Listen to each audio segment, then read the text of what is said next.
Welcome back to Policy Crimes, a podcast about the cost of bad policy and the value of doing the right thing. I'm your host, Tristan Markle. In this episode, we continue investigating the cost of homelessness by taking a hard look at Canada's national housing strategy with one of the country's most respected housing experts, Dr. Nick Falvo. Nick spent 10 years working on the front lines, then got a PhD in public policy from Carlton University, where he developed and taught one of Canada's only university-level courses on affordable housing and homelessness. Nick also worked with the Calgary Homeless Foundation as Director of Research and Data, and with the International Journal on Homelessness as Editor-in-Chief, North America. So Canada's National Housing Strategy, launched in 2017 with bold promises, including cutting chronic homelessness by 50% and core housing need by 50%. But 8 years later, the opposite has occurred, with increases in both cases of about 50%. So what went wrong? Nick Falvo walks us through why the strategy didn't meet these aspirational goals, and he imagines with us what we could have done and what we could still do to make a real dent in homelessness in Canada. Here's my conversation with Nick Falvo.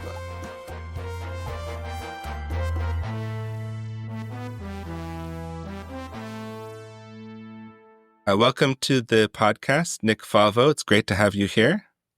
Thanks, Tristan. I really appreciate the opportunity.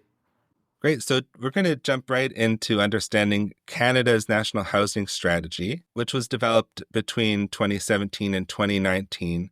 In the years leading up to that, there were several factors that led to a housing and homelessness crisis in Canada, including the withdrawal of the federal government from social housing, a deficit in rental housing construction for decades, other factors, perhaps like immigration. Can you give us some background on Canada's National Housing Strategy, what the context was at the time and what it sought to accomplish at the beginning? Yeah, excellent question. As long as Canada's been a country, we've struggled with affordable housing. I mean, when veterans came back from World War II, a lot of them were homeless and they had to fight to be housed after fighting for their country. The private sector alone just doesn't address our housing concerns, except for maybe some very wealthy people. Most people need some sort of help from government to create housing, whether it's in the form of mortgage insurance or tax benefits, some of which they don't even know are in place because they're invisible. We need government. We need the collective to support us in housing. We always have. The market alone just doesn't do it. We also had some dark years in Canadian housing policy. Although we had a robust federal presence in housing policy from the early 1960s until the late 80s, early 90s. The 1990s in general were very dark years for affordable housing. We had very little federal government involvement in creating new affordable housing. And so some people felt that what we really need is a national housing strategy, even though it usually wasn't defined in advocacy calls. And so in 2017, the Trudeau government brought in or unveiled a national housing strategy, November 2017.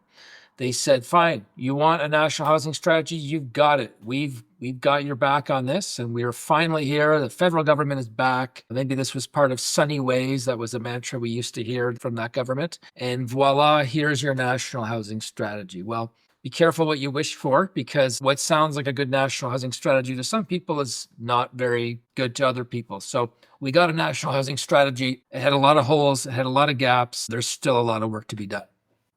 What was the initial strategy? For example, there's a goal of reducing chronic homelessness by 50%, reducing the number of renters in core need by 50%. Do you think that was a good goal? And how did they seek to achieve those goals? I'll say, I think it's hard to be an elected official because people want bold solutions, bold talk, bold action, bold targets. They don't want you to raise their taxes, and they don't want your debt to GDP ratio to get too out of hand. So welcome to the life of an elected official in Canada. And I think there was all this pressure for them to do things. And so they created these bold targets, which were, the polite way of referring to the targets would be aspirational. They were aspirational targets. You take the one about reducing chronic homelessness by 50%, which they then bumped to 100%. There was a throne speech, I think, in 2020 that said, no, we'll completely eliminate chronic homelessness within 10 years from the start of that 2017 strategy. There was nothing in that strategy that would lead a reasonable person to believe that they would meet that target.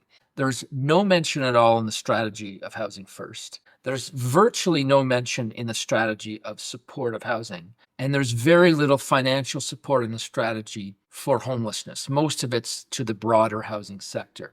So a reasonable person reading that would know there's no way they're meeting those targets unless, tens of billions were to fall from the sky. They're not meeting those targets. And sure enough, they haven't. They haven't met them. And we don't even measure some of those targets very well. We don't measure chronic homelessness very well, month to month across the country. So it was aspirational from the start.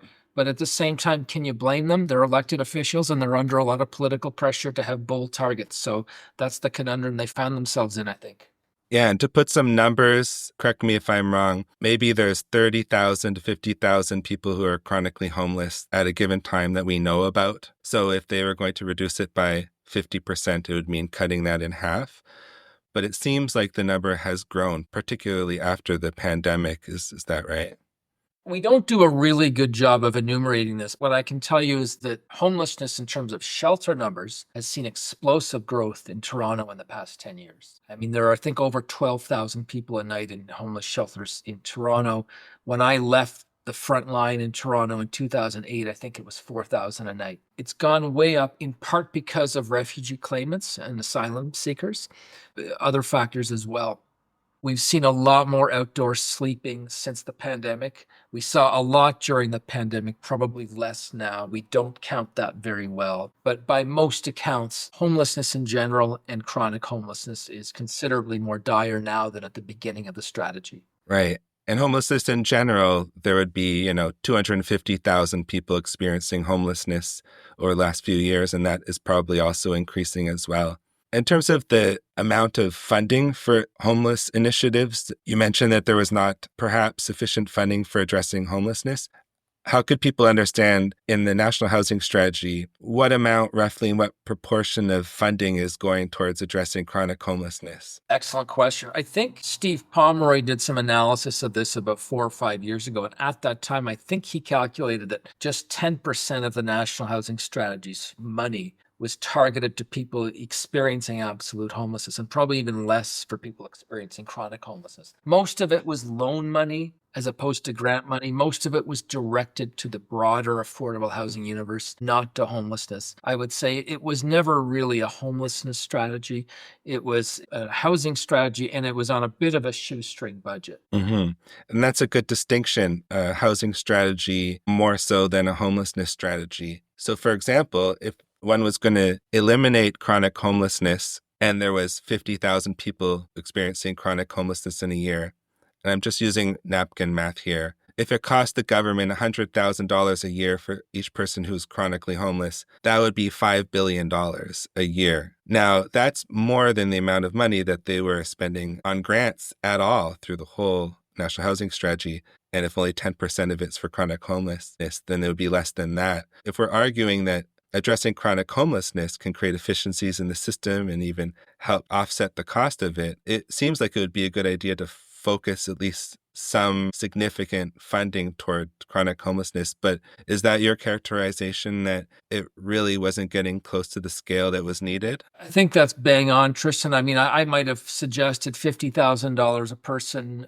Sure. Address chronic homelessness, but you do have to take into account recidivism and the fact that housing first doesn't work for everybody. I mean, the at-home chez soi study made that quite clear. It worked for most of the people, but not all of them. So yeah, it takes a lot of money. It takes a lot of targeted money.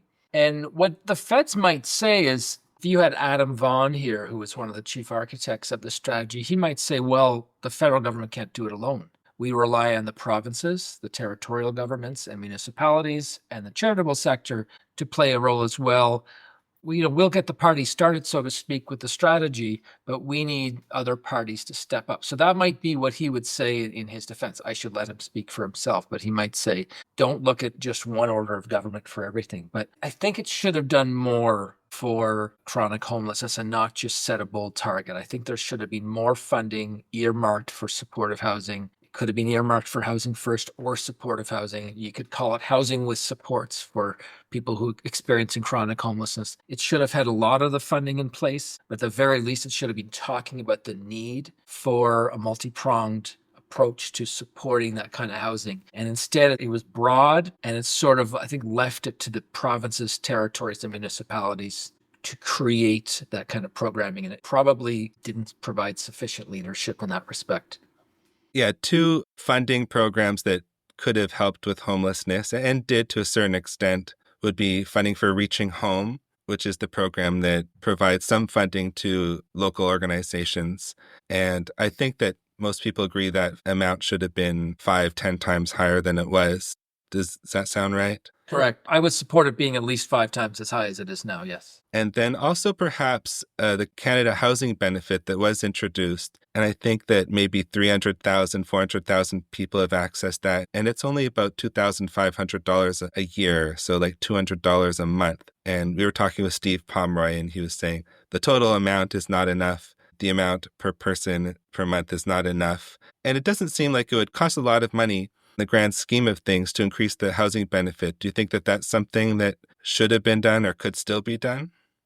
I think it should be more generous. I'm also a little torn on the housing benefit, as are a lot of people, in part because it's what policy researchers call a demand side approach. So it effectively leads it to the private sector to develop, own, and operate private rental housing, and then it makes it easier for a tenant to afford that high rent, which I think is okay, except I'm also a big believer of community housing, which is owned by a nonprofit or public entity.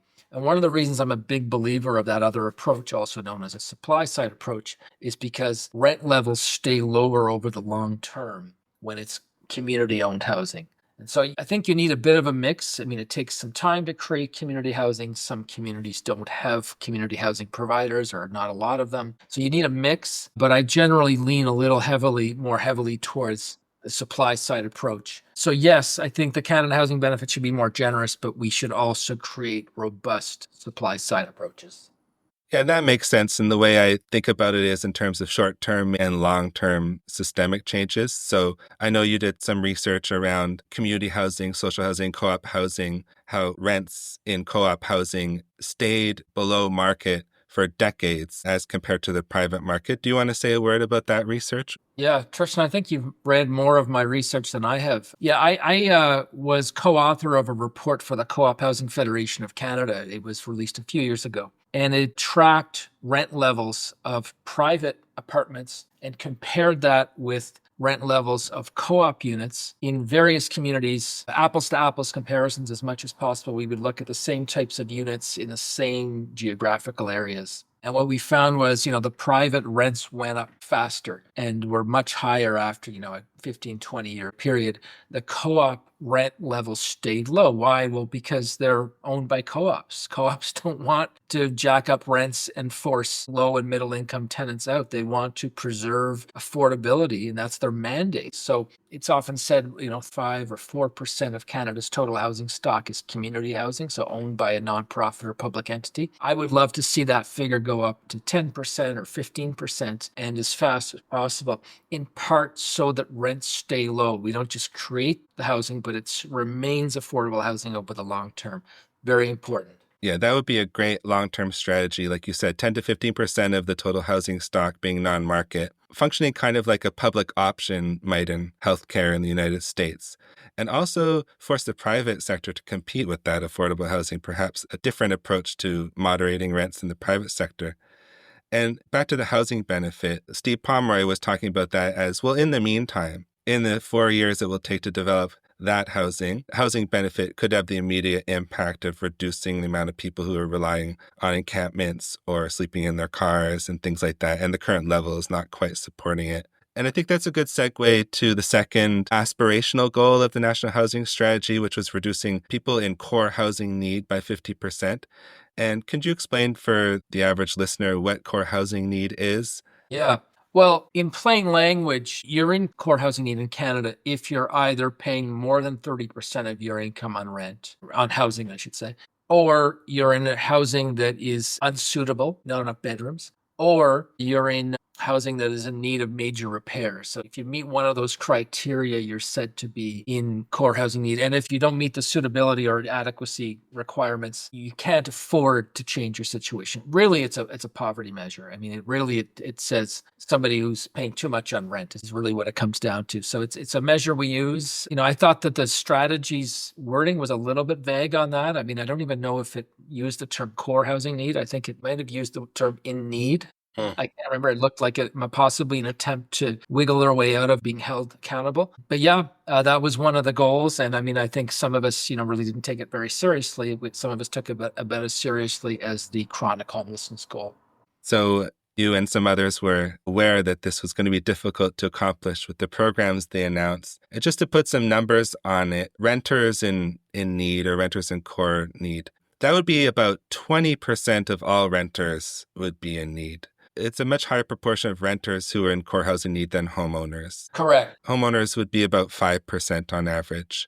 It's still a significant number, but I think at the time when they launched a strategy, maybe 1.5 million households were in core need and 1 million of them were renters. So they were hoping to get that down to 500,000. But what has happened now since the pandemic is that the number of renters in core need, instead of going down by 500,000, went up by 500,000 to 1.5 this year. So why do you think that happened? I think one big challenge we've got in Canada, and I don't think the National Housing Strategy really did anything about this, is that we've got this explosive growth in the cost of real estate. So since about 2017, especially in our major cities, Toronto and Vancouver in particular, rent levels and home prices for houses being sold just went way up in a short amount of time. I think a lot of factors were at play. Immigration was a factor. Supply challenges were a factor, including the cost of labor and supply chain challenges.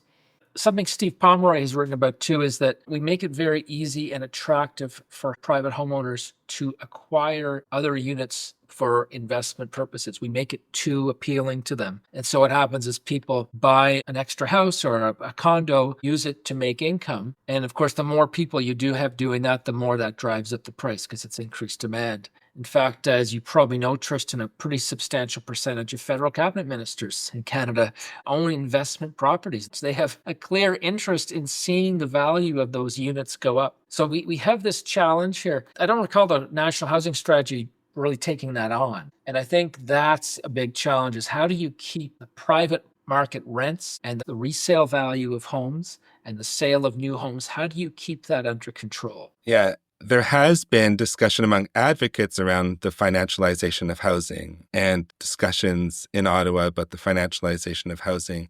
But it doesn't appear that the National Housing Strategy has taken that too much into account, does it? Including in this past year. Correct. And financialization is a term used a little differently by different people.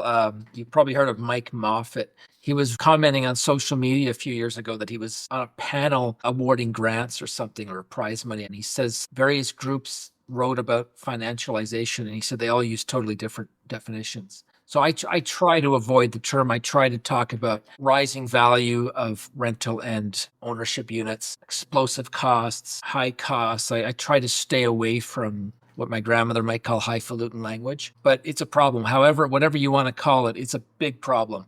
You're kind of trying to boil the ocean when you're trying to create affordable housing units through a national housing strategy against the tide of these major increases in the value of private units.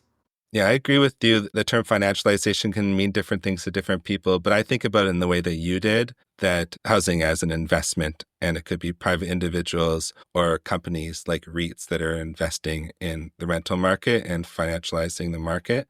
And you mentioned that as one of the drivers of housing costs and therefore more renter households in core need. And it may be the case that the aspirational goal of reducing the number of renters in core housing need was not the goal that should have been at the top of the list, given the policies that were developed. But all that said, if you were to go back in time now to 2017, 2019, and you were the chair of one of the panels developing the strategy, how would you do it now, given what you know? I think I'd want to have a section of the strategy devoted to what some might call financialization. Like, how do we keep rent levels in the private sector and ownership costs, like the costs of new units, how do we keep these in check? That would be a tough chapter to write. That would be a tough component, in part because rent regulation is often seen as provincial jurisdiction. And it would also be tough to say, how are we going to keep the cost of ownership units in check? How are we going to stop the real estate market from seeing explosive gains in value? There would be a chapter on that, and it wouldn't be an easy one to write, but there'd be a chapter on that. And then I think I'd probably have a chapter on housing for people experiencing homelessness. And it would involve a lot of content on supportive housing and housing first. And it would talk about reaching home, even though reaching home wasn't the term used for that program at the time. But it would talk about how housing for that population requires substantial increases in public investment, federally, provincially, territorially, maybe municipally as well. It would talk about the need for more spending in that respect and long-term operational funding as well, which has been a gap even with the Rapid Housing Initiative. So there'd be a chapter on real estate, there'd be a chapter on housing for vulnerable populations, and there'd be strong emphasis on the importance of increased public social investment, especially among vulnerable groups. You mentioned housing first, and that's something that policy people are aware of, but could you describe what is housing first? Is it new or innovative? And what are some open questions around housing first? Great question. Yeah, I mean, in a very fundamental way, a core definition of housing first would be the need for housing subsidy, so financial subsidy to help a low-income person afford the rent, and also social work support, so staff support to help that person live independently. Housing first tends to be directed at people who have experienced long-term homelessness. It was very much the brainchild of someone named Sam Tsambaris, a guy from Canada, who grew up in Canada and made a name for himself in New York City as a practitioner. And Sam Tsambaris actually has developed it into a very specific set of sort of directives. He's written several books and articles. He talks about very specific ingredients about the type of housing and the type of support and how you offer it and what exactly the conditions or lack thereof are. Now, that recipe, right, financial subsidy for rent and social work support, has been offered to vulnerable households in major Canadian cities for decades. Toronto had a lot of it in the 1980s. They called it supportive housing. Ottawa had a lot of it beginning in the 1980s. They called it supportive housing. Sam Tsambaris used a different term, and he gave it a bit of a twist. He had several specifications he felt that were important to encourage. But I would say fundamentally, it's about supporting people who've been homeless a long time with a financial subsidy for rent paired with professional staff support. Right. So housing first was not mentioned in the National Housing Strategy you mentioned. But there's a need for housing options for people to live in the private sector and scattered sites. There's a need for government-owned or nonprofit-owned supportive housing. And that's what you're describing, is that there's a mix of models in Canada that may be more or less appropriate to different groups of people who are at risk of homelessness or who have experienced it. Yeah, and I would also just add deep subsidy over many years is required for very low-income households. When your only realistic chance of income is social assistance, you require considerable subsidy from both federal and provincial orders of government and territorial, if you live in the north, in order to be housed. And so it's not just a matter of what I call light subsidy or loan support, but deep grant support over many years is vital to making that kind of housing happen for people who've experienced long-term homelessness. Right. I think that gets at the question of the scale of funding in the National Housing Strategy. I think about $8 billion a year is spent over the past few years, but half of it is just loans. So if you think of that in terms of a percentage of GDP, I think that's about 0.4% of GDP, but only 0.2% in terms of grants and actual deep funding. Now, we see Mark Carney talking about increasing defense spending to 2% or more than 2% or 5%. So even if it's just 2%, that means, so our listeners know, 10 times more money on the military than on housing for people who really need it, eliminating homelessness that could offset its own costs to a significant degree. So what are your thoughts on the scale of funding that's needed? And do you think that it's feasible to have the right amount of funding? Maybe it's 20 or 30 billion instead of 8 billion. If they can do it for defense, why not for this huge issue of affordability and homelessness? Well, I think Prime Minister Carney is not going to waste a crisis. So we have a crisis in terms of our relationship with the United States at the moment. This is discussed broadly at dinner tables, coffee shops, and pubs across the country. Most Canadian voters are painfully aware of what's involved. And I think the defense spending target the Prime Minister has put in front of us is seen very much as a response to that crisis. Drastic times call for drastic measures. So I think he's used the crisis to, I guess, create support for this target on increased defense spending. It takes a crisis like that, I think, to galvanize and motivate Canadians to support increased spending on an issue. I don't know if Canadians have been as bothered or preoccupied by homelessness as they have been by Canada-US relations. So I think politically that might help explain why there isn't also a big homelessness spending target proposed by the Prime Minister right now. Is it even something that homelessness or housing advocates are proposing, funding to the scale that is needed? Funny you should say that, because in the late 1990s and early 2000s, there was a group in Toronto called the Toronto Disaster Relief Committee. I remember, yeah. Yeah, and you may remember Kathy Crow was a very instrumental there. She's still a well-known activist and a personal friend of mine.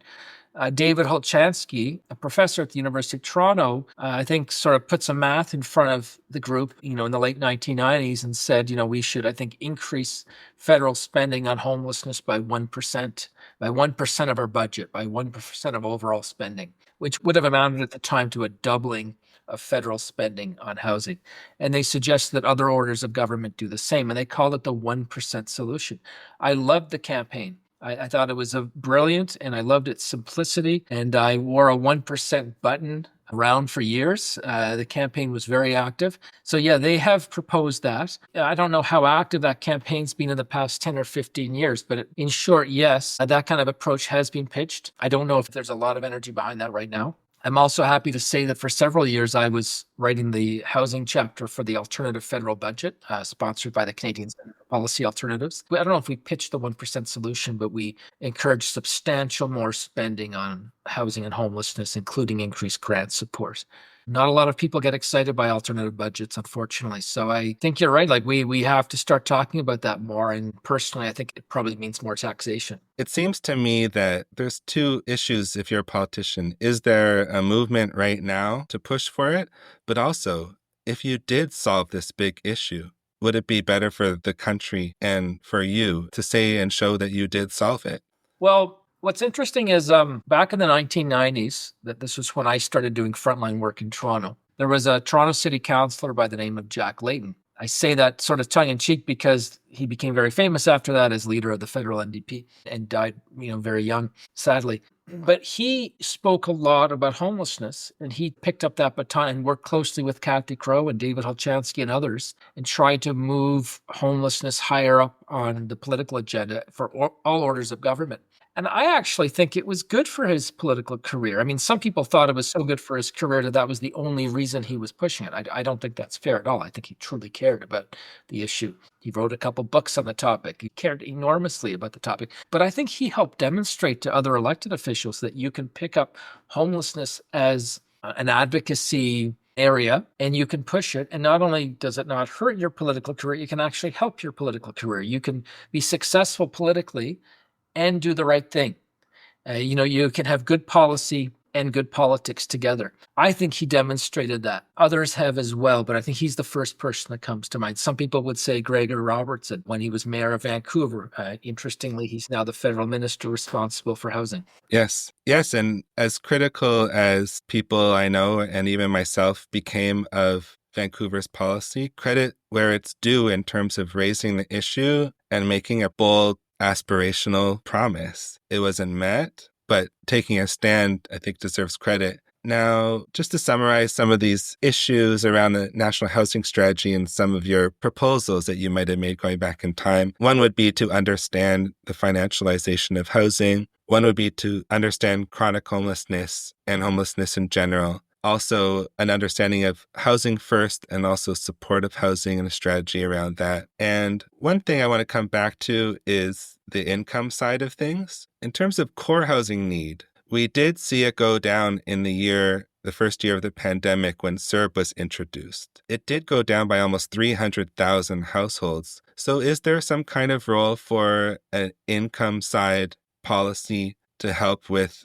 renters in core housing need and homelessness, do you think? Absolutely. I mean, we could do a whole other show on income assistance. And one of the reasons I say that is because it's an unpopular topic. As unpopular as it is, for example, to say, let's increase taxes so we can spend more on homelessness, as unpopular as that would be, I think it's even less popular to say, let's increase taxes so we can increase social assistance benefit levels. Income assistance for low-income households is a very unpopular topic. It's hard to build a strong case for that. The perception amongst the average voter, I think, is that the average voter works hard. The average voter works hard at their job, sometimes works multiple jobs, sometimes works evenings and weekends, and so do their kids, and so do their parents. Why should somebody get paid for not working? And I think that's a challenge with income assistance. Personally, I think there are a lot of reasons why we should have good income assistance policy, but it's tough to get traction on that politically. Even a lot of researchers and advocates avoid it. They'd rather focus their efforts on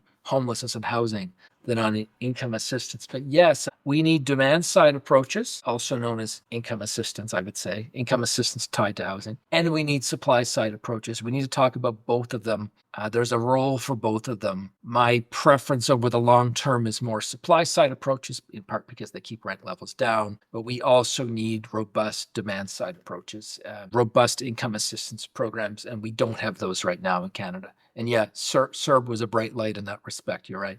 I have one last question about the National Housing Strategy, an overarching one. The Parliamentary Budget Office has been doing reviews of the strategy and whether it's meeting its goals. And in recent years, it's shown that the number of people in core housing need has gone up, not down, as we mentioned. And when you look at the charts, you just see that these bigger macroeconomic issues are really swamping the small programs that they have. So the renters in core need went up to 1.5 million. And some of the programs, the Parliamentary Budget Office said, it would have went up by another 70,000 if it wasn't for them. So it seems like interest rates and these big macroeconomic factors are swamping these small programs. It just makes me think, how can you reconceptualize a housing and homelessness strategy that can really reduce homelessness dramatically and really help the people who are in need? And it makes me wonder if to have a focus on a market supply approach, giving loans to developers, incentivizing private development, not that that's bad, but almost an exclusive focus on that. And then that gets so overwhelmed by these macroeconomic factors like interest rates. Is that fair? You could disagree. I use the term pushing the ocean back with the spoon. Some people use the term boiling the ocean. It's really hard to fight major macroeconomic trends with a $2 billion budget or a $4 billion budget. That's one of the reasons I've said that if I could go back in time and write the National Housing Strategy, the first chapter would be about the real estate issues. It would be about home prices and private apartment rents. And it would be a long-term strategy about keeping those in check and not allowing explosive growth. Not an easy chapter to write, but you're right. We have to have macroeconomic brains at the table. That's one of the reasons I always love the alternative federal budget as an exercise, because it allowed for us to say, okay, let's look at the whole pie and let's look at all budget lines. Let's look at various tax levers. And what they ended up usually proposing is they would propose tax increases, but they weren't massive tax increases. They would increase taxes modestly, and they would tend to target very high income earners. And it wasn't like they were asking high income individuals to stop being high income. They were just asking them to pay a little bit more. I thought they always had pretty reasonable asks. And I think you need that sort of macroeconomic perspective if you want to address homelessness, just as you suggest. Yeah, and I think corporations don't mind if corporate taxes are a little bit higher as long as it's an even playing field for all of them. In fact, they don't care at all. I want to take a little bit of a shift. You're a great educator around homelessness, but also sharing ideas that different groups and people across Canada have developed. What are some of the promising practices or emerging themes or neat ideas that you've seen across the country? Well, yeah, I want to emphasize that practitioners across the country have had great ideas on how to develop innovative programming, including for people experiencing long-term homelessness. So practitioners and a lot of public servants working with them have big brains They do great work, and they need more financial resources from senior orders of government in order to scale up what they're doing. But one thing we've seen more of in the past 10 or 15 years is a greater focus on moving people out of shelters into housing. When I worked in shelters in Toronto in the late 1990s, there was some emphasis on moving people out of shelters into housing, but it was never a major priority of the shelter. And now that's changing. And so we're seeing examples of that. The Calgary drop-in, I live in Calgary. The Calgary drop-in has put a lot of emphasis on that in the past, I want to say 5 or 6 years, making a housing plan with somebody when they come into the shelter, helping them get into housing afterwards, tracking whether any of them come back afterwards, trying to set them up for success. Other shelters are doing similar things.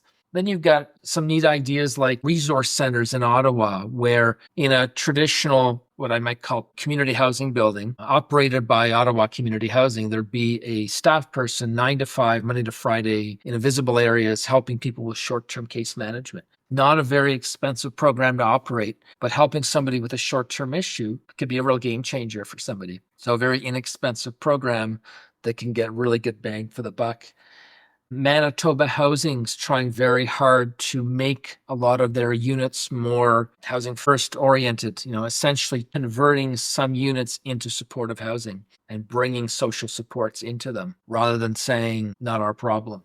I love the work of the Downtown East Side SRO Collaborative, which I think you've got some affiliation with. We should probably declare that, but I think you should be proud to declare your affiliation with the Downtown East Side SRO Collaborative, an organization that you can explain better than me, but I'll just say briefly, goes into rooming houses, or what you'd call SROs in BC, and says, we're not asking if we can participate here. We're coming in and we're organizing your tenants, and we're going to do some great work with them. We're not asking the landlord's permission to cooperate, but if they want to work with us, we'll work with them, and we'll do things like fire prevention and overdose responses and organizing. I love that you guys are doing that. So I think never underestimate the capacity of practitioners to develop innovative programs, but make sure they can do it in the scale necessary. Make sure they're set up for success financially. Yes, I am wearing my SRO Collaborative t-shirt today. I don't know if you can see the Chinese text. But yeah, thanks for bringing that up. And I think the take-home message there is that tenants, low-income people, people who've experienced homelessness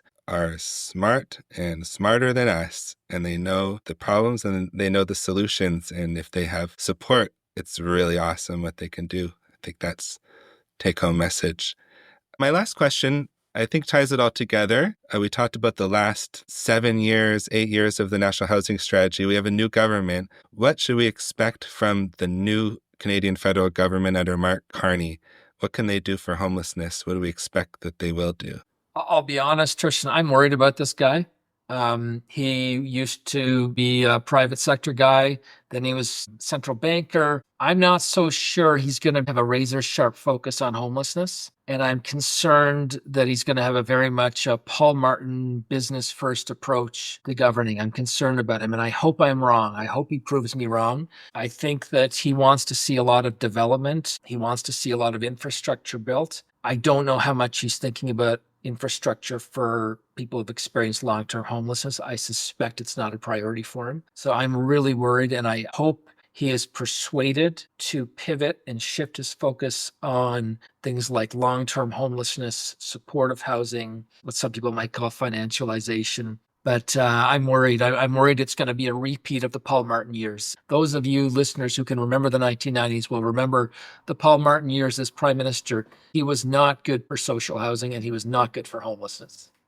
I don't know how many podcasts Mark Carney listens to, but if you're listening, Mark, there's a real opportunity to invest, including huge capital investments, which become assets for Canada, improving our credit rating, investing them in co-op housing and social housing and supportive housing. Yes. And Prime Minister Carney, please prove me wrong. Please prove me wrong. Please tell me I was overly skeptical and that you actually care a lot about increased grant support for supportive housing, increasing funding for reaching home, preserving rental stock, supporting the community housing sector. Please show me that all those things are priorities for you. Okay, I think that has been a really great overview of the National Housing Strategy and the challenges and how to make changes going forward. So thank you so much, Nick, for taking the hour with us. It was really, really fun. Thank you, Tristan. I thought it was a very enjoyable conversation. This episode of Policy Crimes was produced with Lena Moskaleva and CJ Tremblay. Original music by Matt Hayter. This podcast is a project of the Publication Cooperative. If you have thoughts, feedback, or ideas, you can email us at policycrimes@thepublication.ca. Thanks for listening. See you next time.